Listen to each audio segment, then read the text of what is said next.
Buxheti i shtetit ka ndryshuar sërish me akt normativ. Ky është ndryshimi i dytë brenda vitit 2025 që i bëhet buxhetit.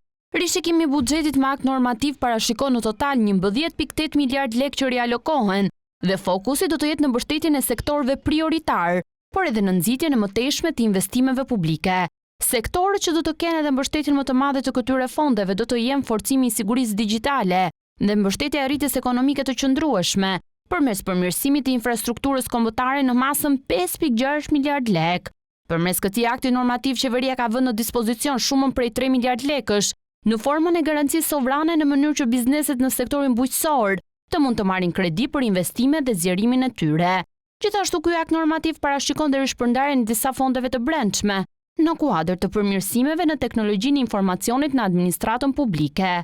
Pavarësisht këtij rishikimi, deficiti buxhetor mbetet i pandryshuar në nivelin 68.1 miliard lekë dhe si rrjedhime dhe borxhi publik nuk ndryshon.